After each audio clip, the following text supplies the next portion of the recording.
heck, even Kalaris is taken in this one, and I didn't even know Kalaris played DKC3. Oh, there we go. And it looks like Sui had either Sui's is a little delayed, or he may have not noticed the start. It's entirely possible that Sui Mind did not notice the start of the race. Sui Mind is the only Japanese runner in this race, and is a little bit unfamiliar with how Speedruns Live works. Ah, okay, that makes sense. So, matter of fact, in the DKC festival last year, the only reason why I finished ahead of Sui Mind in the 103% race is because he didn't dot done when he finished. Ah, I see. But he is definitely the most talented player in this race. He does have the world record. I think he has the world record for all of the categories in DKC3, actually. That's correct. There hasn't been anybody that's dominated DKC so much since the days of Riz having all of the world records for all of the categories in the SNES trilogy. I think he had every single record at one point. Wow. So, for these first two worlds, basically it's nothing special. It's just going to be using the developer-intended warps to go to the end of the level and then reaching the respective boss.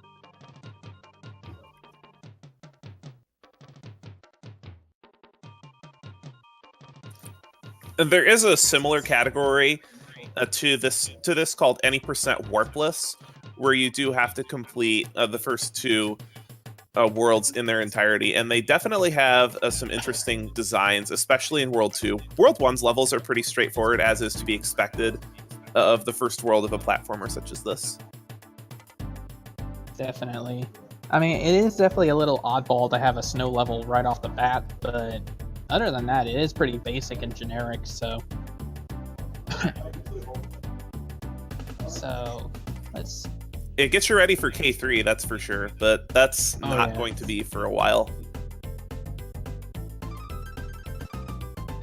So here, Void's coming up on the first boss, Belcha. Basically, he's a simple boss. He spits barrels with beetles. All you have to do is just throw the beetle in his mouth, he eats it, burps, finish 2 cycles, and done. Nice kill by Void here. There is one caveat to this fight. If you deal damage to Belcha on the same frame that he touches the ground, then Belcha's teeth will pop out of his mouth and it can soft lock the fight. Right, it can either soft lock the fight and you have to kill yourself, or if you're really lucky, the teeth can actually continue spitting out the barrels and you can still save it. You just have to run all the way back to the barrel itself in order to throw the beetle in. But it's definitely a one-frame trick you don't want to get. The DKC series is actually full of one-frame tricks you don't want to hit. Yeah.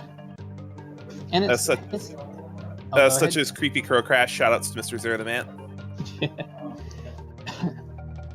It's interesting because DKC3, up until recently, was one of the more pure runs. They didn't have a lot of frame tricks or anything to go for. In fact, up until about Bleek Skip and Any Percent, there wasn't really anything all that special to see in this run. And this is actually one of the reasons why I recommend this game to newer speedrunners, just because of how straightforward it is. All the categories are pretty straightforward, really. Oh yeah.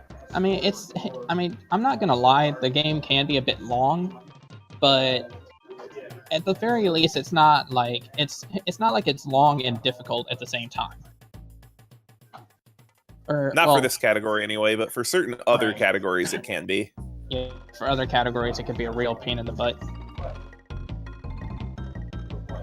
I have to say, this category isn't really too bad though. With just a little bit of practice, it's not too difficult to get sub-hour. Right. Honestly, I'm currently at an hour myself, and I've been trying to knock it down. It's just every time I turn around, I get slapped one side or the other.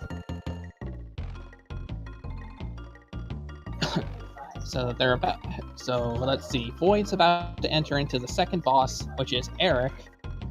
Now, there's a pretty cool quick kill here. Normally, you're supposed to jump down with the barrel each time, wait for him to spit out his cycles on the third or fourth, and then just throw them up there. But they're going to try to skip those cycles and make things easier.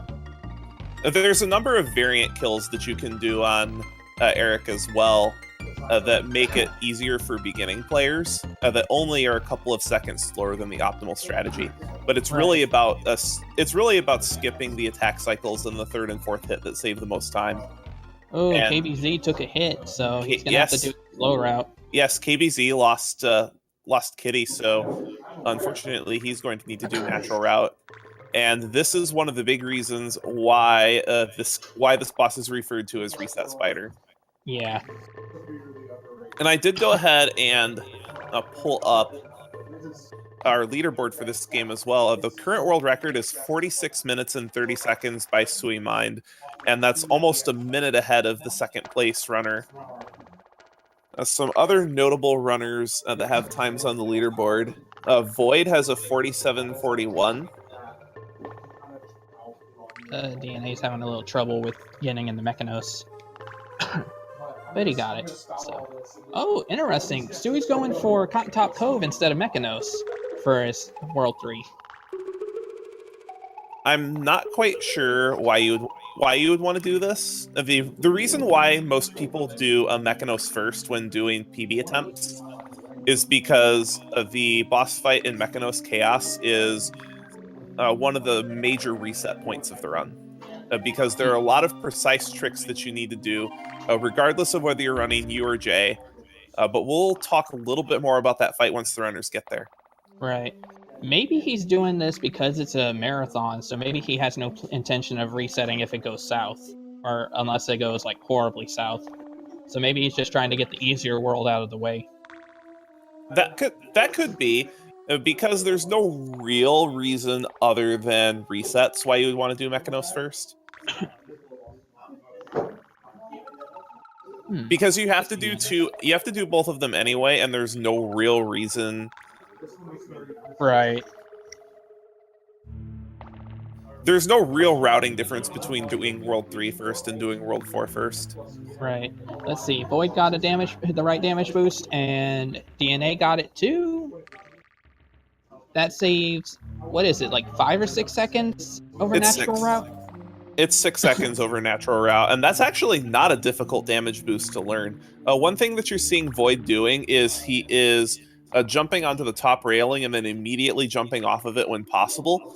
The reason for this is because you get a little bit of extra speed every time you jump off of the top railing. But if you hang on to the top railing for too long, you will lose speed as well, because the top railing is slower than the floor. Right. All right. KBZ got the damage boost. They're so far they're definitely keeping up pretty similar and doing pretty well with it. So, like, Stewie's a little difficult to tell because he's in a different world, but he's definitely a good way into the second level on that world. So they're still pretty similar in terms of standing. Once Sui Mind gets into K3 is when we'll really see where all our runners are at. Right. See, I learned this the hard way before, but I found out that if you, at the end of a demolition drain pipe, if you hit the sidewall and forget to jump into the barrel, it'll actually kill you no matter how many cogs you have. Correct. I did not know that. So you may notice that Sui Mind at the end of stage 4-2 took intentional damage on that green bee. It not only allows you to get into the barrel at the end of the level faster, but for 4-3, you actually only want to have one Kong on the screen, because this game, given that it came out towards the end of the Super Nintendo's life cycle, it really pushed the limits of what the Super Nintendo can do, and having two Kongs for this level causes a lot of lag. Yeah, like, I think you said before it's like up to 15 seconds or so? It's a lot. It's very, very noticeable. I'm not quite sure it's that much, but it is a lot of time. Shadowstone. And that roll off of the 3 recoils at the end of this stage, that's actually a relatively new strategy. It's definitely one that it's kind of scary, but it's definitely kind of cool when you get it. Once you know how to do it, getting the alignment is not as difficult as you think it is. You have more room than you think. It's not necessarily a hard strategy. It's just hard to learn. Yeah. So let's see. Everyone else is in Ripsaw Rage, which gotta love Rare for putting 2 auto scrollers back to back. But I don't know. Ripsaw is one of those where it's like it's not too hard, but it's not too bad either. If you start running this game, you will very quickly learn that Ripsaw Rage is a terrible time to read chat. Yes, I have made that fatal mistake way too many times to count.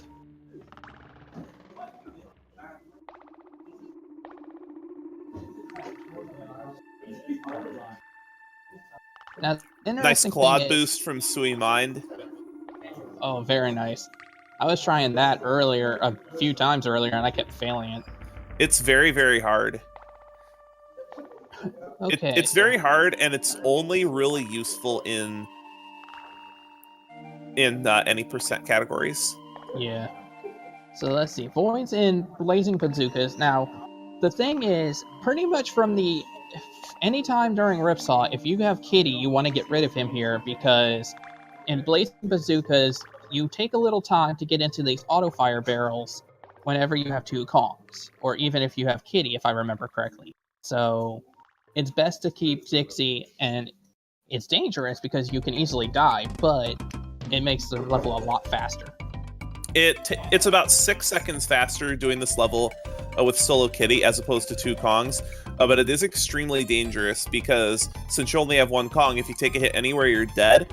And the halfway barrel is a bit out of the way. is out of the way, yes. Another note about Blazing Bazookas is on the...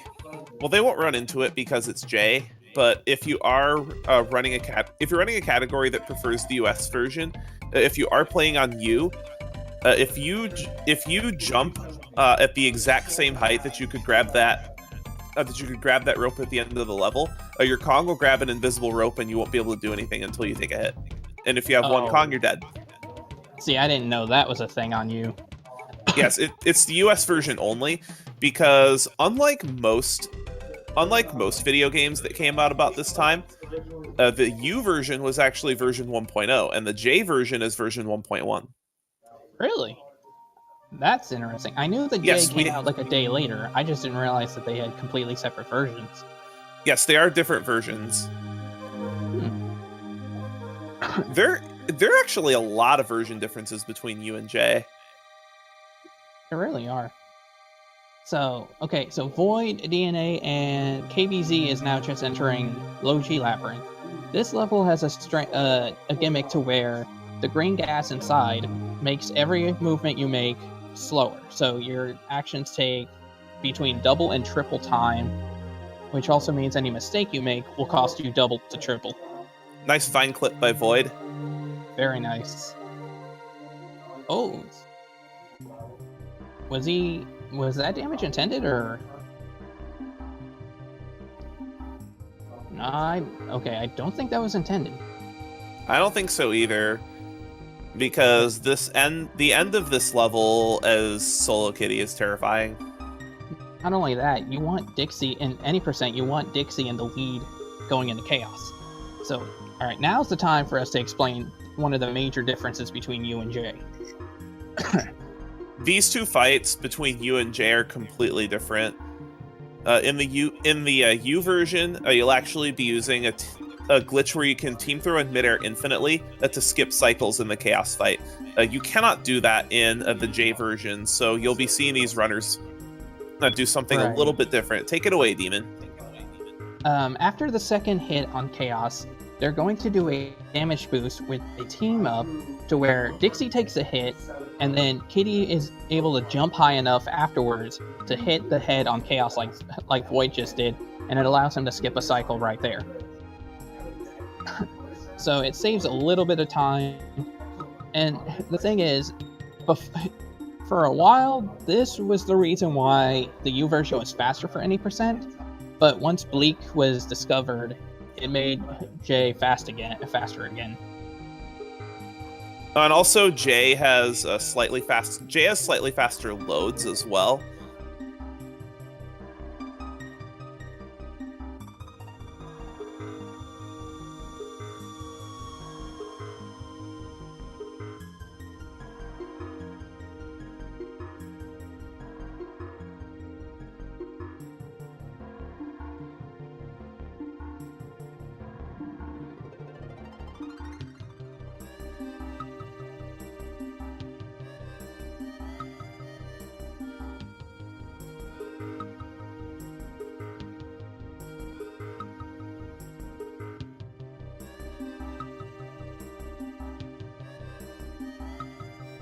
About a minute and 12 seconds. It's a significant amount of time because the Chaos Fight natural route is really long, since you're only intended to be able to get 1 hit per cycle. Right. And now we are seeing the rest of the runners take on the Cotton Top Cove World 3, while Sui Mind is in Demolition Drain Pipe in World 4. And I would say at this point, Sui Mind is probably a stage ahead. Yeah, because Cotton Top Cove is faster to navigate through than Mechanos is, but at the same time, with it being the second stage in, while everyone else is getting ready to enter the first stage, then it definitely does seem like he'd be a little bit ahead by now.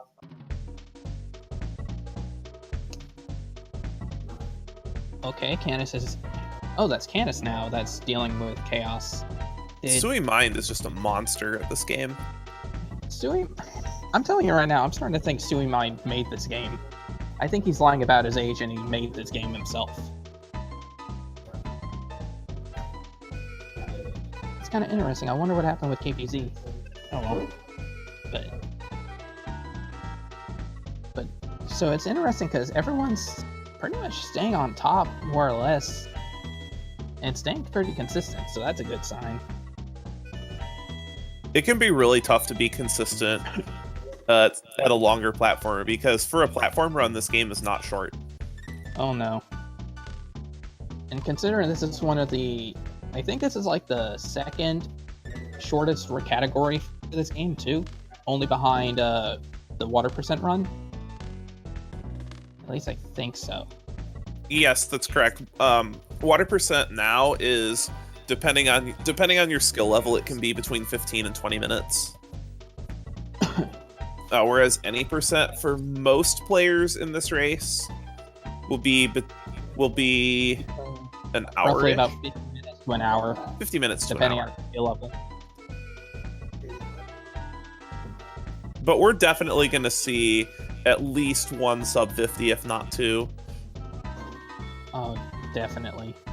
It's entirely possible for KBZ, if he plays very well, and if KBZ hits Bleek Skip, he'll have a chance at getting sub 50. I don't know if there's anybody else in this race that actually has a PB that's sub 50. I don't know, actually. That's the thing with this category. Like, the times are more or less all over the board. Ooh, Void managed to avoid that hit. Get the right damage boost. But I feel what really the benchmark that really separates the men from the boys in this game is sub 50. There aren't a lot of people that have sub 50s, and even sub 55 is a respectable time. I think so too. Because I mean, sub 50 is like incredibly difficult. I feel like 55 is a pretty decent midpoint to work with. Nice just defend from Sui Mind. Excellent job. So the way the Just Defend works is, I believe it's just this game. It might be in DKC2 as well, but I believe in this game, the crimp enemies that Sui Mind was able to roll through, the way it checks to see whether you can kill them by rolling into them is if you're facing the same direction as it is, you can roll into it. So if you're facing towards it, it will kill you. But if you're facing the same direction as it is, you can roll right through it. So you can change directions right before your roll would impact the crimp, and you'll be able to roll right through it, and it can save a significant amount of time. Oh, I see.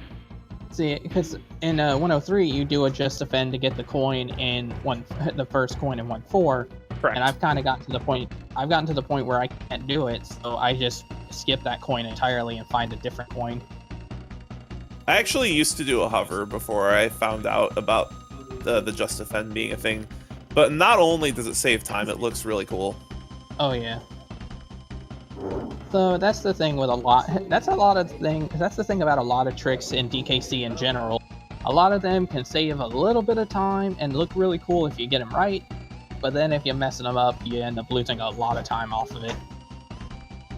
Especially in this game, getting a good time in DKC 3 is all about knowing all the little things. There's a lot of little things that you can do to save time in this game, and they add up really quickly. Right. So even though in terms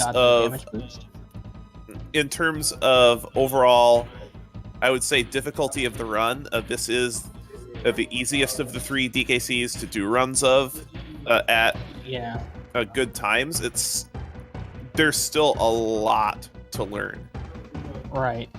Like I'd say it's probably like I think DKC 3 is the easiest to pick up, but it's also, I'd say, probably the second hardest to keep a good time on. DKC 2 I feel is the hardest to both pick up and get a decent time on. I still think this is the easiest just because, well, DKC 2 is a monster of a game, and DKC 1 has frames. Yeah. Yeah, that's true, because, I mean, DKC, it's difficult, but it's almost inflated. Like, because if you're able to pick up those one-frame tricks, no problem, then it's not all that bad. It's just, it's scary from a beginning runner to see all those frames to try to pick them up right. And just the fact that they have such a huge impact on your time. Look at what Sui Mind is doing. Sui Mind is doing 2 1-jumps to be able to get up to Chaos. What a monster. Okay, I've heard of this strat, but I have never seen it actually done live. That is awesome. This is the reason why Sui Mind has the record, because if you can consistently do 2 1-jumps, this is actually even faster than you for wow. for the Chaos fight, because you can just straight up 2 1-jump up to Chaos in no time at all. And please bear in mind that the 2 1-jump is probably the most difficult trick in the game. Yeah. It involves a series of quick, precise inputs to be able to do a double jump from a team throw, like what Sui Mind just did right there. The initial team up to get the first jump is a 2-frame window, and then you have 1 frame after the team up animation completes to jump in midair, and you'll get the height of 2 jumps with it. And that was an interesting damage boost right there too. Yes, I believe that is actually new. That is new, and these 2 1-jump strats that Sui Mind does for Chaos. Sui Mind is the only runner that can do that, just because you have to be incredibly consistent at what is nearly a double frame perfect trick to be able to save time overdoing the strategy that most runners will use. And on the other side, Void just finished dealing with Squirt. DNA is dealing with him right now. Squirt is probably I'd say probably the easiest boss to deal with, but he's also very forgettable. But you have to get optimal ski grab. True. And fun fact, this is the only bonus that doesn't give you a Kong at the start. So if you have 1 Kong entering, you stay with 1 Kong. And Sui Mind is coming up, or is already about halfway through 5-1. 5-1 Crevice Creepers. This level is one of the most mesmerizing levels to watch as a new or even aspiring runner of this game. When you watch somebody who is good at the game play it, it's... Oh yes, this was probably my favorite level when I was a kid, just speeding around with it. And it was definitely one of those where it was fun, but if you don't watch what you're doing, it can definitely backfire on you. Because the reason why Sui Mind is able to get through this level so fast is because Dixie only has a 1-frame delay from grabbing a horizontal rope and being able to jump to the next one, where Kitty, I believe, has an 8-frame delay. I think so. So now he's entering into Tearaway Toboggan, which is another auto-scroller in a similar vein to Demolition Drain Pipe. Let's hope he doesn't knock the knack. If you knock the knack in Tearaway Toboggan, you have a 3-frame window to escape death. Oh, he dodged it. Perfect. As long as you're paying attention, dodging it is not difficult. Yeah, it's not too hard. And if you accidentally hit it, you better start moving.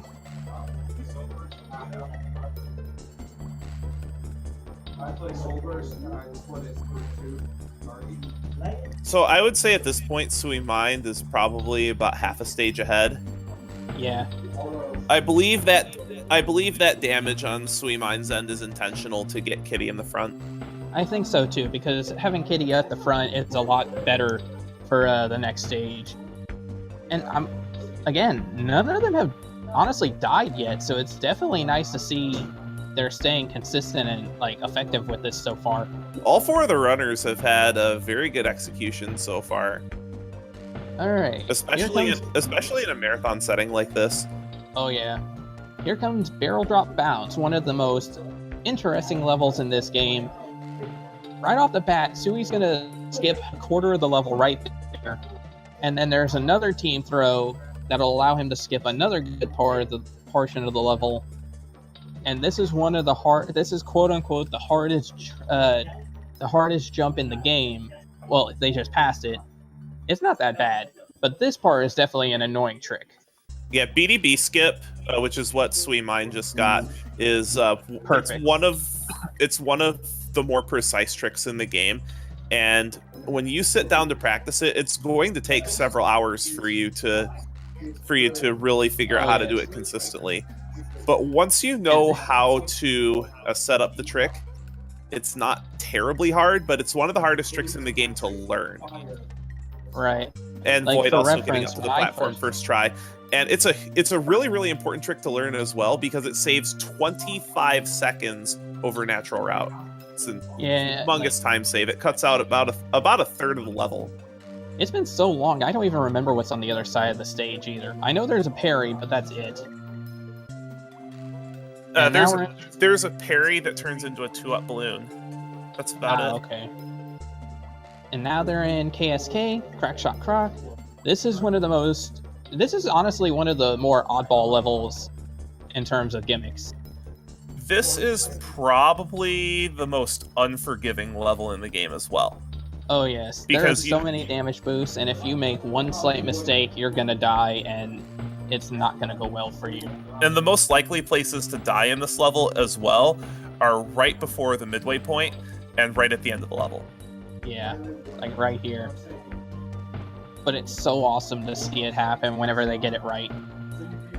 And having Dixie in the lead, perfect for Sui, because the next level is Lemguin Lunge. And Bri, what do we say about Lemguins? They have the worst hitboxes in the game. Yeah, they do. Because basically, if you hit them on the bottom of their stomach, you're fine, or you hit them on the back, they're fine.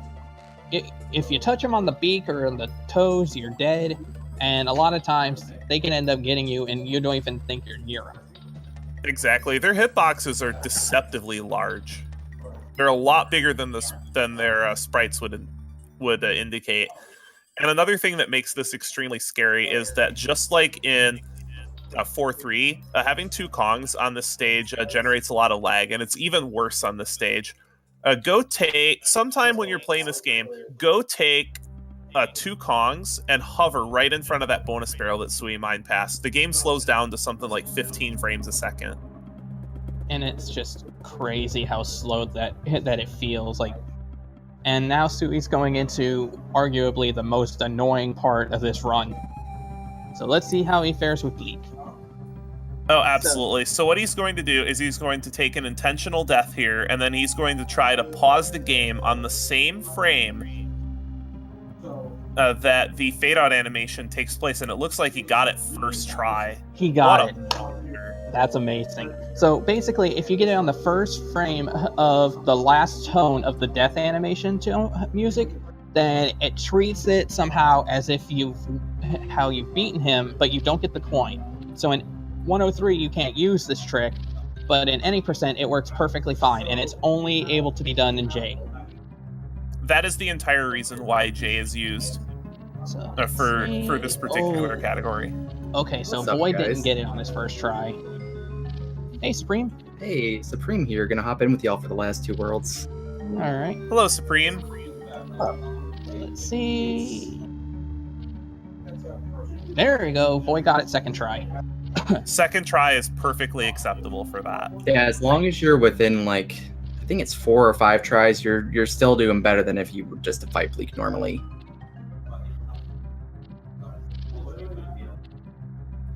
So let's see. All right, DNA's coming up on it. Both Void and Sui Mind are in a 6-1 Buzzer Barrage, which is probably my favorite level in the game to speedrun. All the motion in this level, just in general, feels really cool. It's really satisfying to be able to do this level perfectly.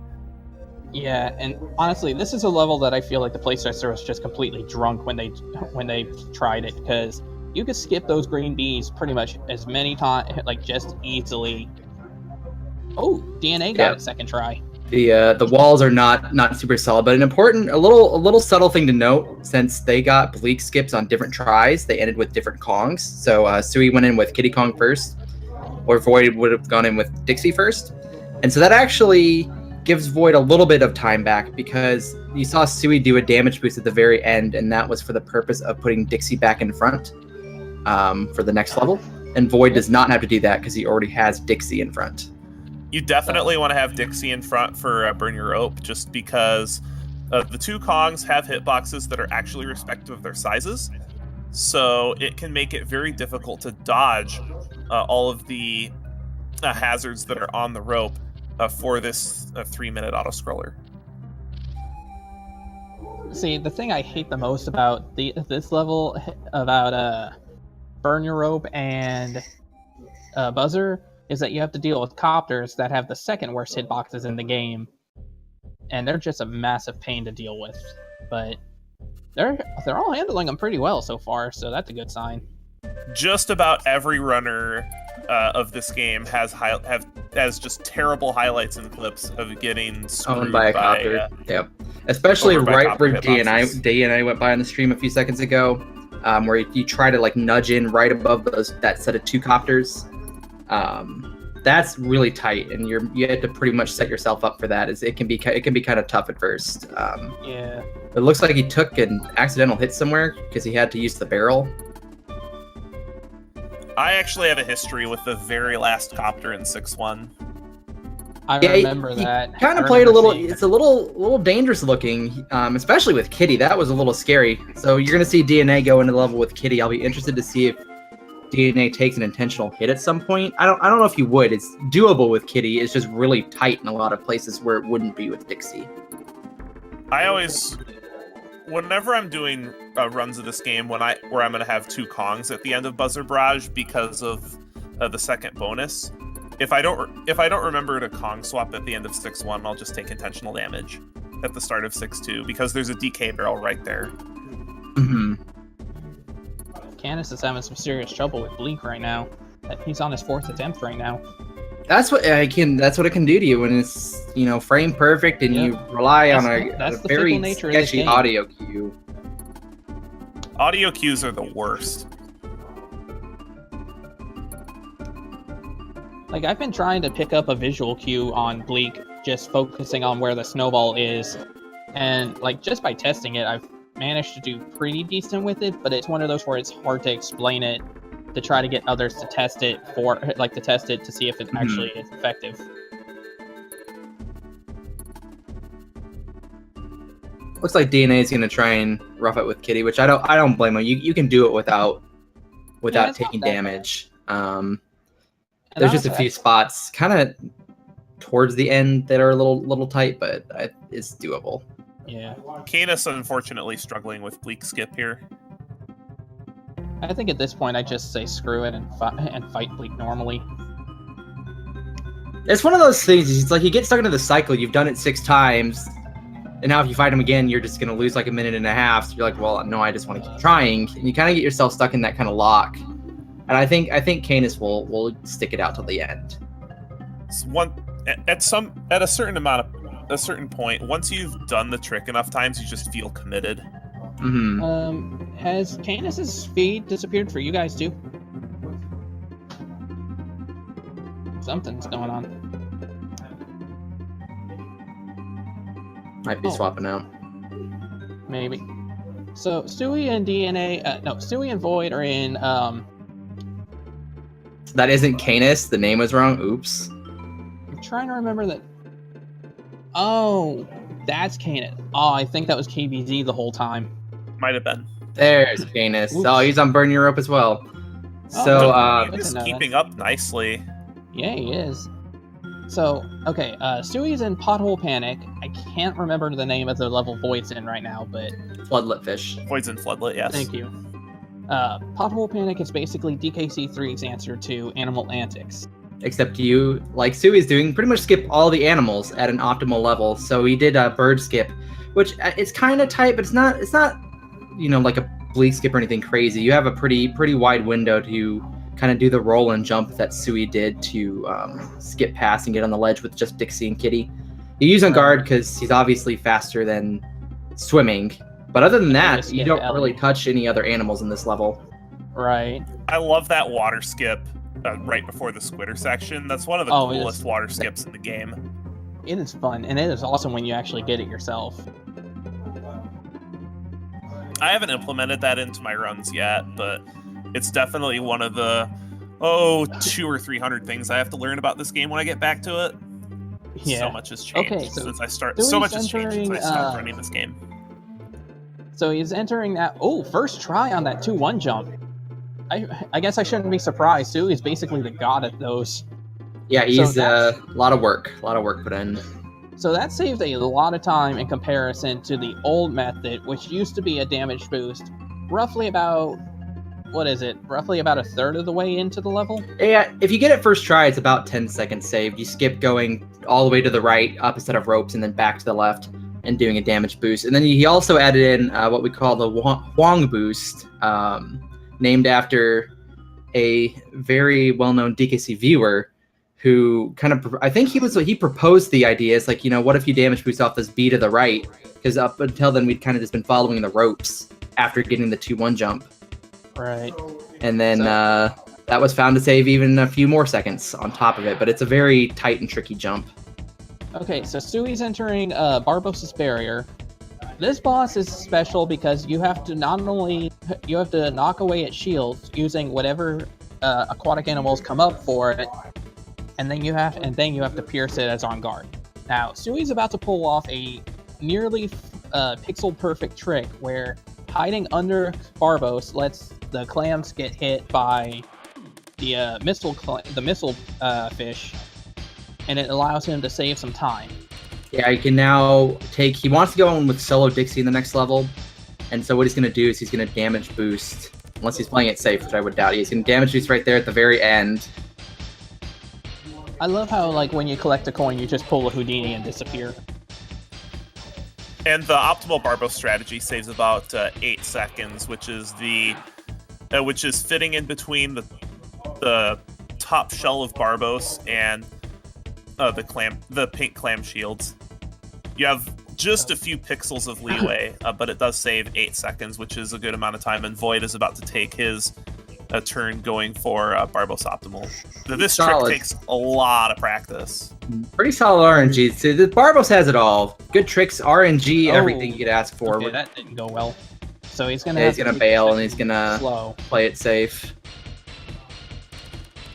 And even doing just a regular damage boost to skip one cycle saves 4 seconds over natural route. Right. So Sui's into World 7, and each of these levels has some kind of little gimmick to it. These where the ropes are all conveyor belts. So it actually makes the level go pretty quick for the most part. Most of them are sending you off further down the line than holding back.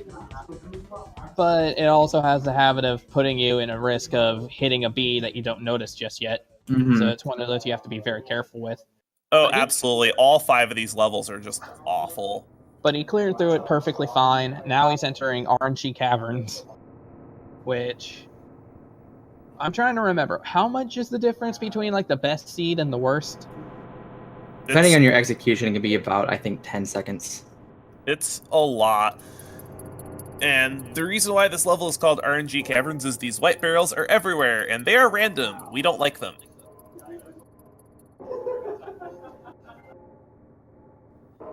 I tell you what, though, Sui Mind is having an amazing run right now.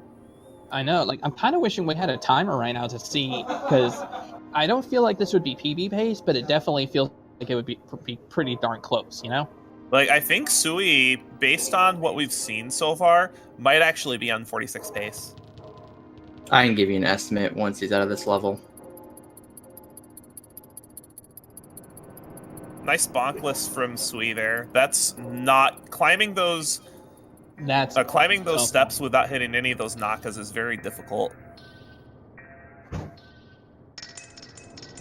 DNA taking his turn at Barbos, as well as Canis.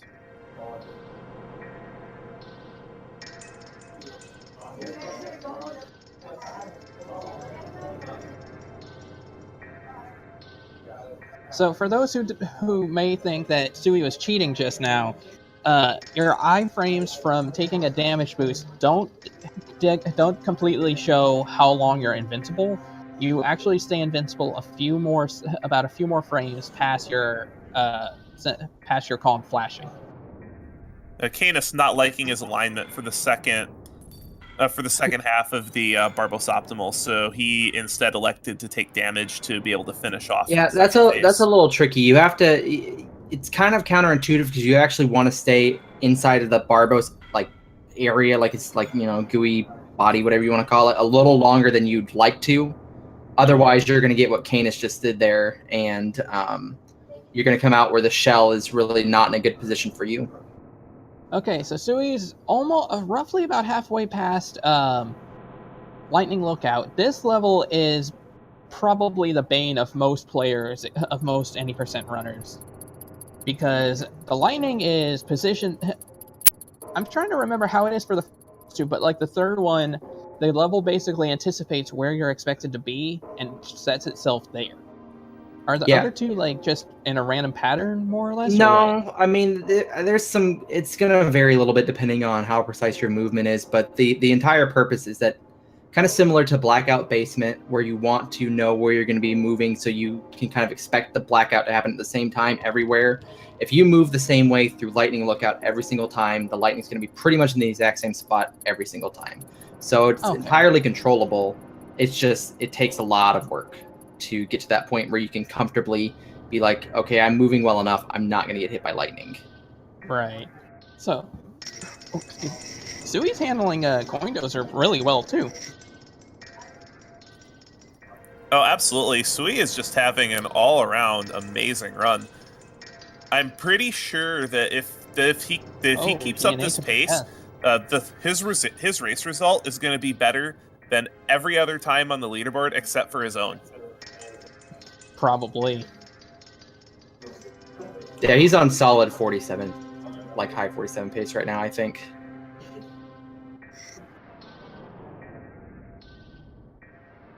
And to be able to get a time like that in a race is just a testament to not only how talented Sui Mind is, but just his consistency as well. Yeah, he's incredibly consistent. Definitely. Yeah, he's still going all out, too. He skips the DK barrel at the start of Poisonous Pipeline. Yeah. So this level's gimmick is that left and right are reversed on your controls. Up is still up and down is still down, but just the left and right shift is something that a lot of players have trouble adjusting to. Thankfully, On Guard is here to help make things a little easier because they also stepped up the enemy count. But he's passing the halfway barrel too.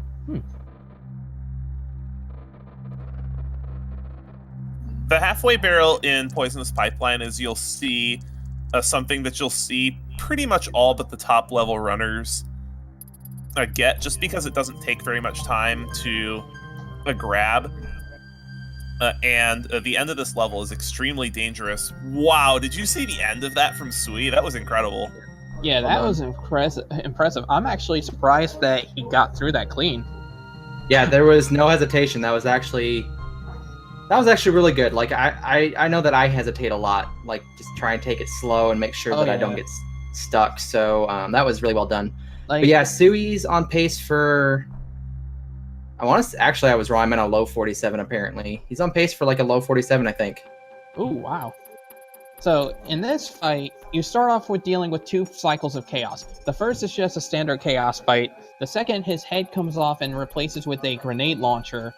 But by team throwing the way Sui did, it allows you to actually get to the same side the barrel spawns and avoid the grenades. Now, if you do that a little too late or too early, then the barrel will spawn on the opposite side and you have to go through the cycle. So one thing he did not do, I'm curious what his strats going forward in this fight are going to be. One thing you can do to reduce lag is actually get rid of Kitty at the start of the K-Rool fight, and that's to reduce lag along the way. But depending on what kind of strats he chooses to do, he may have a different fate for Kitty in mind. And Taco Tomcat in chat has actually made us aware of what Sui Mine's time is right now. And if he can have a clean K-Rool fight, this will actually be a race world record. Really? Wow. The current race world record, according to SRL, is 47-14, and he is on pace to beat that. This would be an excellent thing for the birthday race, that's for sure. So let's see if Sui's going to go for the task strat. I wouldn't be surprised if he didn't. Oh, he actually is. After all of this, he definitely is. I'm just surprised he didn't go for kind of the. Why? I don't know why he kept Kitty. I guess not. I guess he wasn't just wanted the safety net. But yeah. One of the other things you can do there is you can swap to Kitty, take damage, and ensure that you get this what we call the task strat properly. Void starting the K-Rool fight as well. Canis and DNA both working their way through Coin Dozer. All 4 of these runners are on amazing pace right now. This is impressive. Like, I'm honestly shocked watching this. That's the last hit. It's going to be a very low 47. The Sui Mine done in IRC with a time of 47:08. That is actually a race world record. That is a race world record. That is awesome. Like, seriously, that is a good way to put up a win on the Donkey Kong 3 birthday race right there. To give you an idea of just how crazy that time is, he beat every other time on the leaderboard except his own. The next best time is for this category is a 47:21. Void's doing really well with his K-Rool as well. Yeah, he's on pace for a nice 48. Casual 47, what a god. Let's see, Canis is in Poisonous, DNA just entered.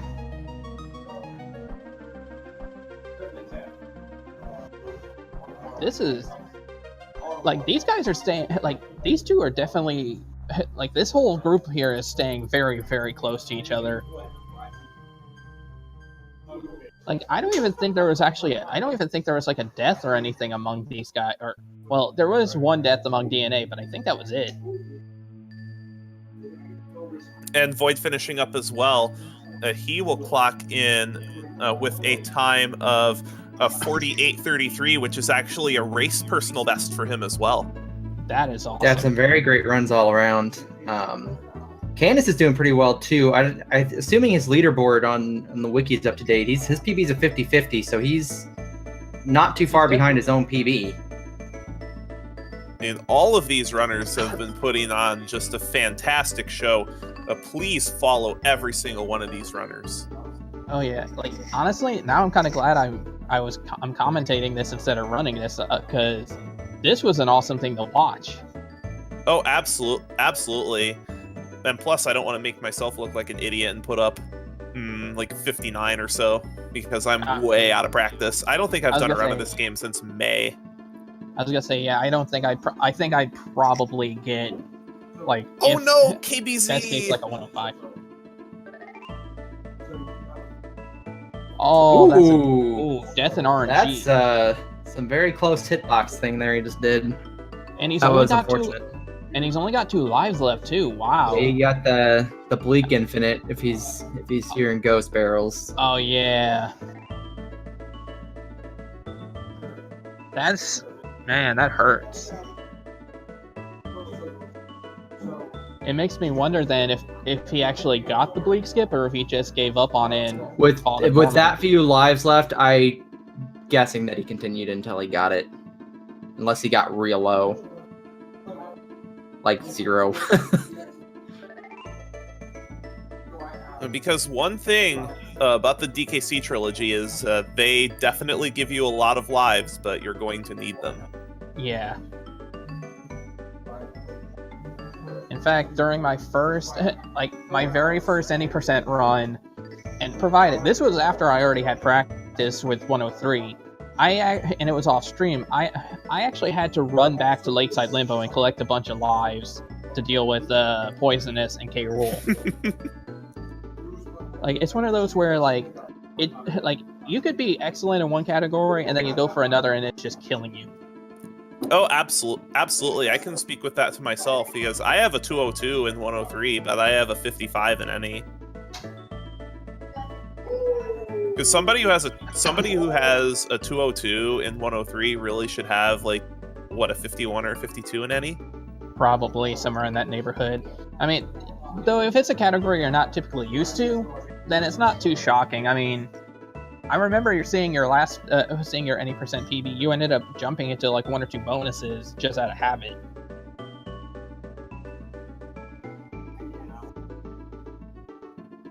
All right, so we put up Lumo, who's in Lightning Lookout, but rocking Dixie strats here. This will be interesting.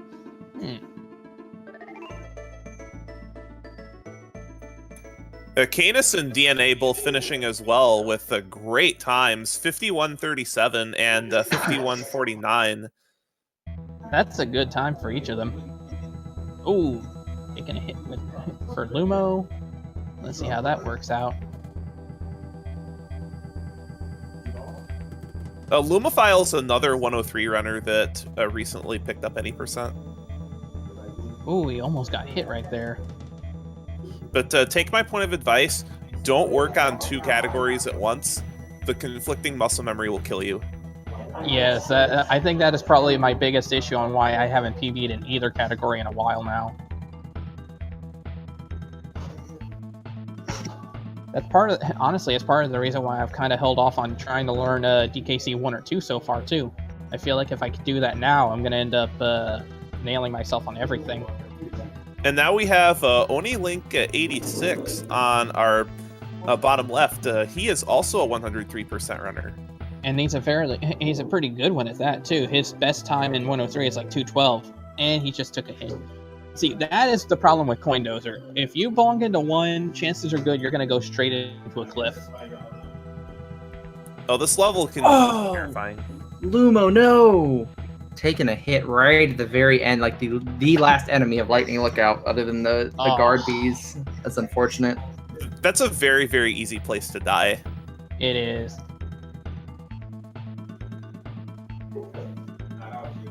And this is why Donkey Kong Country 3 can be a very, very frustrating game to run, just because the difficulty of the run tends to be very backloaded, where you'll be able to get a lot of runs past even World 4, and then either Bleak skip will kill your run, or just anything in World 7, because really even once you get to Bleak skip, for the rest of the game is just merciless.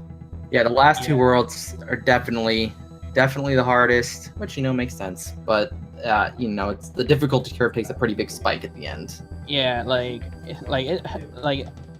World 5 with Bleak is bad, but we kind of put that on ourselves. World 6 and 7 are just brutal. All right, Lumophile through Lightning Lookout. Lightning. Yep. That's good. Oni's going through Poisonous and handling it pretty well so far. Easy, right behind. Ooh. OniLink did not grab on guard. See, interesting. He might be getting the on guard out of the bonus. I see a lot of 103 runners. Halfway. I was saying he's way past that at this point. Oh, I'm sorry. I see. Ooh. See, I'll say this is the skip on scary guard thing. too, but Too, because that DK barrel was right behind him, but if you don't have the muscle memory with your left and right being reversed, you do not want any part of trying to go any direction other than the one you're intended to go. yeah, It really and messes only with your taking mind. a death. Yep. Because I see a handful of 103 runners picking up any percent, just get beyond guard that's in the bonus, because it's easier to get into if you're familiar with the 103 muscle memory, and it's not that much slower. See, in any percent, I skipped on guard primarily because, well, two reasons. The first is I'm not very used to getting him in the any percent route. I've tried numerous times and have lost Dixie really quickly. And the other is that I have had times with on guard where if I try to do the lunge, like the charge, usually it ends up getting me killed by a lurchin at the same time. So I kind of just gave up on that for a while. Right. KBZ handling It was like KBZ took took advantage of owning Link having some troubles and passed him, and is now on to K. Rool. And Red's on the stream as well. He's into lightning. Oni Link suffering another death in pipeline. It can get you Poisonous once it is starts. It's almost like Webwoods in that respect. You know, once that first death happens, it's just easy to pile up deaths in this level. Oh, absolutely. I've had plenty of nights when I was involved in the weekly 103 races, where if I had a bad poisonous pipeline, I could hit a really strong infinite.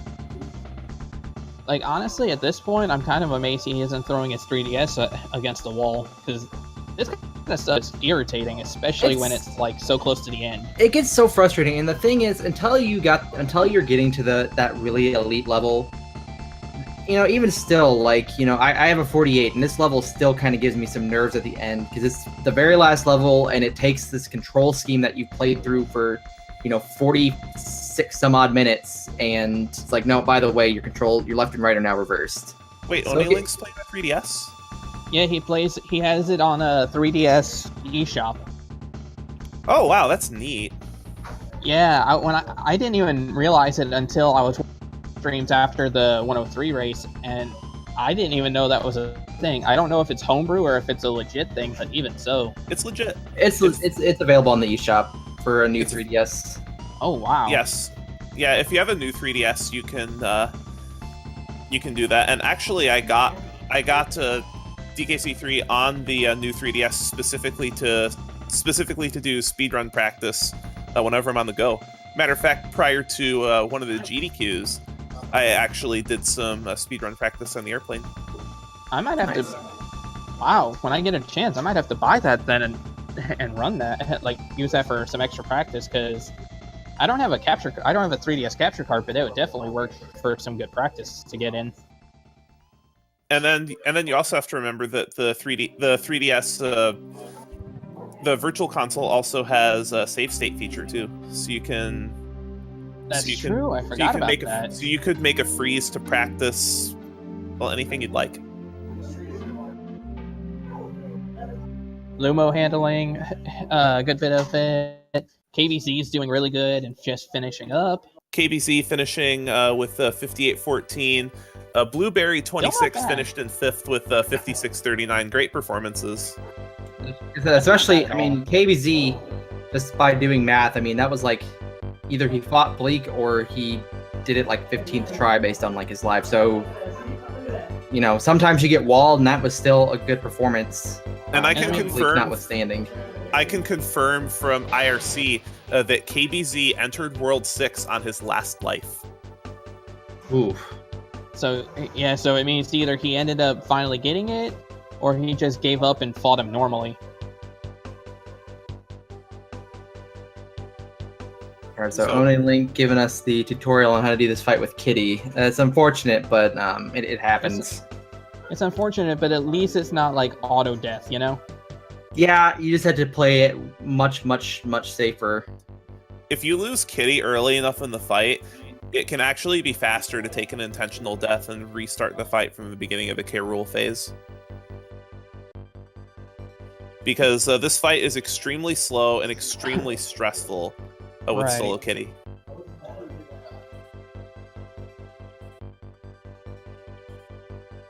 Okay, so we got Killer HUD in replacing KBC's spot. Killer HUD just finishing Coin Dozer. He'll head to Poisonous Pipeline. Lumophile on K. Rool 1 Phase 2. There are 4 phases to this fight. And Oni Link on the last phase. Looks like he's been doing a very good job, all things considered, for having. He's playing pretty risky with Kitty. I'm impressed. Yeah, I'm kind of surprised. Gonna take it. Normally, I just jump to the side like that and get the barrel. I don't try to jump up on him. That was pretty good. I actually liked that. Oni Link done in 7th place with a time of 1 hour 21 seconds. Still not bad. Killer HUD taking a death in Poisonous, trying to get to On Guard. And that right there is why I try to skip him whenever I can.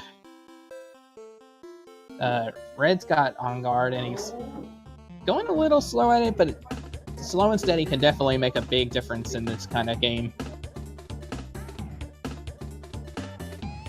Especially in a stage like this, Redo grabbing the midway point, and now we're going to have Ryguy up on the stream.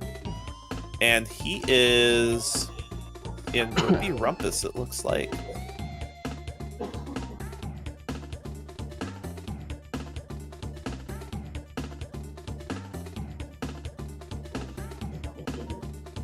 Oh, he's got parry. Now, hopefully he doesn't accidentally land in the bonus. But to say, that's... That would not... Okay, I mean, it wouldn't like, take too much time, but it definitely wouldn't be something fun. You'll often see some new runners, especially those that are familiar with 103%, actually go on the top route right after you get parry, if they're not familiar with some of the riskier jumps that you would see more runners with greater prowess attempt. Right. Let's see. Red's just now entering K. Rool. Actually, Red and Killer HUD are really close. Yeah, they're pretty close up to each other. Lumo just finishing. And Lumo's time was 1 hour, 1 minute, 54 seconds, which I want to say is a PB for him. For Lumo? I've got the wiki up, so let's take a look. Oh, Red almost... Red taking a hit from... Ooh, that's not a good sign. I mean, it's not terrible, but at the same time, that definitely cost a few seconds for him. Because I know I was in Lumo's stream earlier, so I saw his splits, and I'm pretty sure that's a PB for him. Killer HUD, unfortunately, missing the barrel throw for Chaos 2, so he'll have to sit through another cycle of grenades here. Gotta say, it's impressive the kind of stuff that K. Rool's able to make with a bunch of pots and pans, huh? And now we have Pidgeozero, who is Pidgeozero of Super Mario RPG fame on Barbos. So Pidgeozero and Ryguy are pretty close. Yeah. See, that's the interesting thing with this race. Like, you have multiple groups of people, and each of the groups are, like, very close together.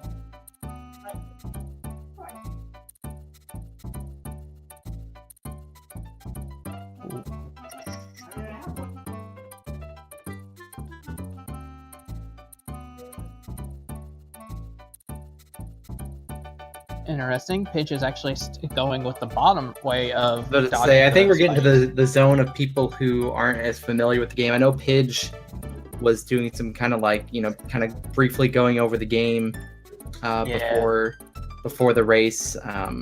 She's been learning DKC 2, but I don't think she really has speedrunning experience with 3 at all. So this is I'm actually quite impressed to be at a 103 right now. Yeah, considering all this is actually a pretty good time for her.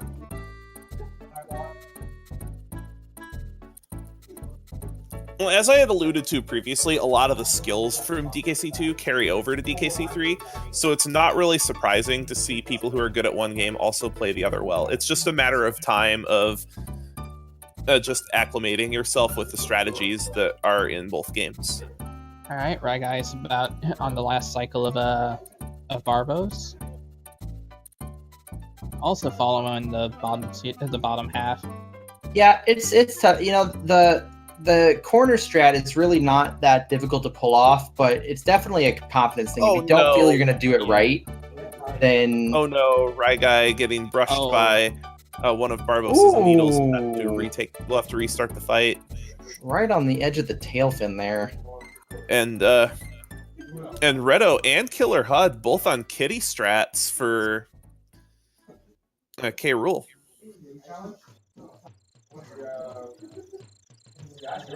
But especially if you're not familiar with the game, doing this fight without taking a hit can be very difficult. Oh yeah, and it's definitely one of the fight. And this is the Killer HUD fight almost that- dying. Yeah, And now he this- did!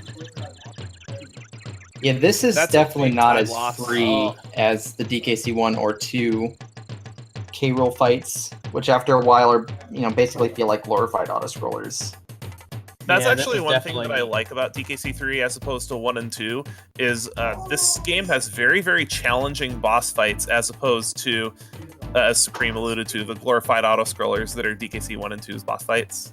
Well, I mean, they do have a couple. I mean, like Squirt, for example, is more or less an auto scroller, but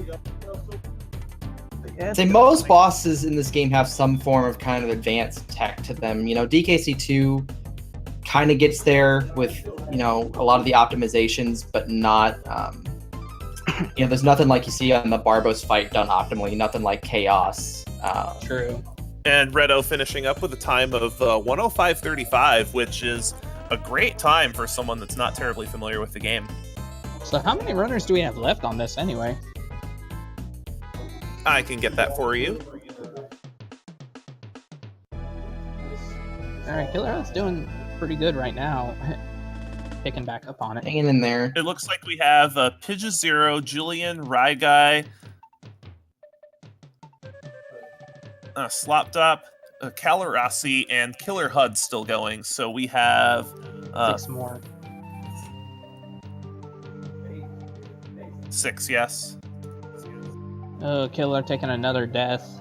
Yeah, so, and the tricky thing is if you're not too familiar with this fight, there's things that there's things you're just not sure you can get away with. Like this first hit, you can walk right under K Rool. The second hit, you cannot. And I think that's what Yeah. got Killer HUD last time is trying to walk under K Rool when he's closer to the ground in the second part of this phase. I remember going through many, many, many extra lives in this fight when I was a kid, my first time through the game. See, when I was younger, me and my brother couldn't even get to this point because we always got stuck on either Ripsaw Rage or on Lightning Lookout. And in fact, like it took my dad like 2 years after we showed it to him to finally get past the level because the lightning was just that much of a problem. Oh, both of those levels are just awful. No, to casuals and speedrunners alike, both of those levels are awful. All right. Another back to Kitty strats here, but not. If he can keep it up, Killer can handle this without too much trouble. Just gotta be safe, not take too many risks, and Yeah, I think after Hopefully dying, ooh, yeah. Kalar's taking a hit.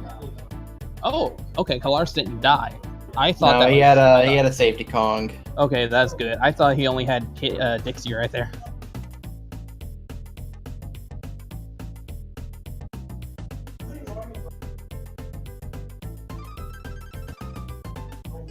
Oh, Pidge taking a bad hit right there.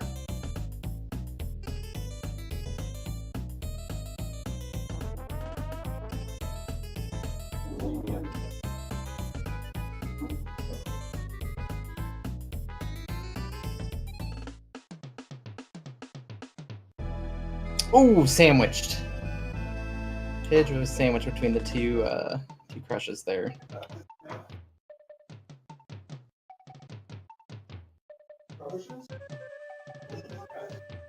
I So swear, every Pidgeot time. Zero and Calla only about half a stage apart right now. Okay, every time they manage to bonk off the backpack like that and not take a hit, I always like freak out a little bit. Makes you hold your breath and be like, oh my gosh. No, I hear you on that. Yeah, and it looks like Pidge doesn't know where the midpoint of this level is, which I can't blame her. It's not obvious. It's not obvious, and most of us tend not to even bother grabbing it anyway. Yeah, so if you're just, if most of your experience is watching, you're probably not going to have any idea where it is. I don't know. Can you actually get a glimpse of it? I don't. You can barely get a glimpse of it, but it depends on, like, you have to, like, jump high enough when you jump onto the platform itself. Ooh, let's see if Pidge tries to get through. No, she's going to take her time. All right. But Pidge got out of there, so... So the first time where I went down that gap that Pidge did, I apparently in all my years of playing this game, even from when I was a kid, I did not know that was down there. So I thought I was dead, and I was like, oh my god, I just cannot believe I just threw away a run falling down here. And got like the greatest sigh of relief when it turned out there was some land down there. I knew that was down there. I was one of those people that when I was young, I would explore everywhere. Like, I know where almost all the random invisible stuff is in this game. All right, Killer got it. Oh, Julian's in. Which is why I hope to be here for the scavenger hunt and DKC festival next year. I need to find out what exactly that is and what it entails, because it sounds like something I might be interested in trying to join in on. What, DKC festival or specifically the scav hunt? Either or, honestly. Like, I've heard the DKC thing like mentioned, but I never heard anything about what it is. It's an annual event that the DKC community runs in the springtime.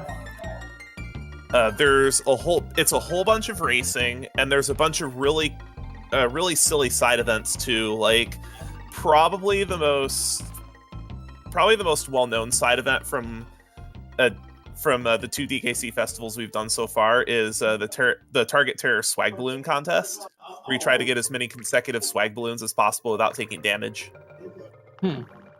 Unfortunately, Pidge taking a death to the gatekeepers at the end of LLO. No, but we run all kinds of side events. Like, there was I know one of the events involved skipping the sled in Tearaway Toboggan and doing a couple of things in the level. It's a bunch of just odd Easter eggy things that a couple people in the community. I think it was run by Christmas and Kipples last year. I don't know what staff are going to be running it this year, but there are all kinds of main races and side events and whatnot. And last year, and Rye Guy taking a death. And last year we had a scavenger hunt for DKC2, which, if you hadn't seen it before, is kind of like a bingo. I think I've seen that. I think that's what I had noticed on regarding the festival before. Well, I have one that I've been working on for this game that I would like to see run at the DKC festival this year. Hit 2 or 3 for Julian. That is it for Julian. Yep. GG to Julian. With an official SRL time of 1:13.14, and Killer HUD had finished as well with a 1:10.44. So it looks like we are down to our final 4 runners.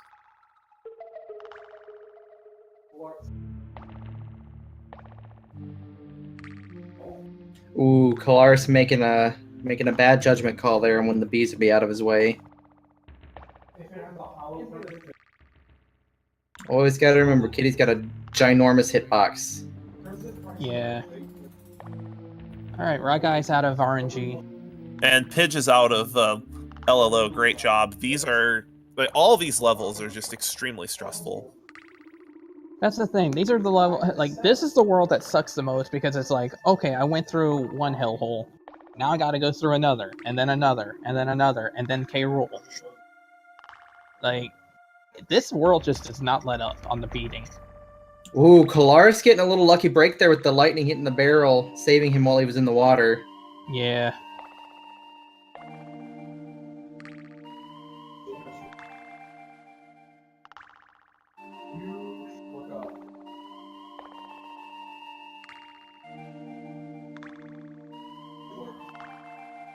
Alright, Kalaris got through the gatekeeper, and he's out of LLO.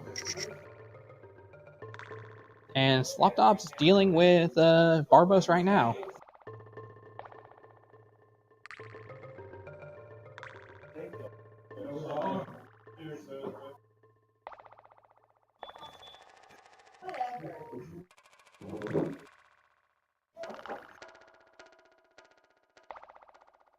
I was gonna say Slopdog might need to kind of speed that part up, because if you wait too long, it can reset the cycle again.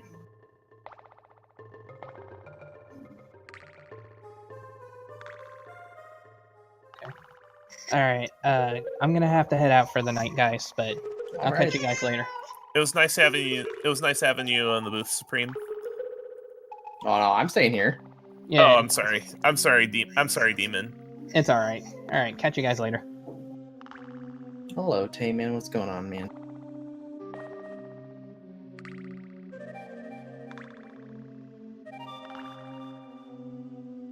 All right, Pidge makes it through Coin Dozer. Kalaris is now into Coin Dozer as well. Oh, okay, Mythical. That's fine.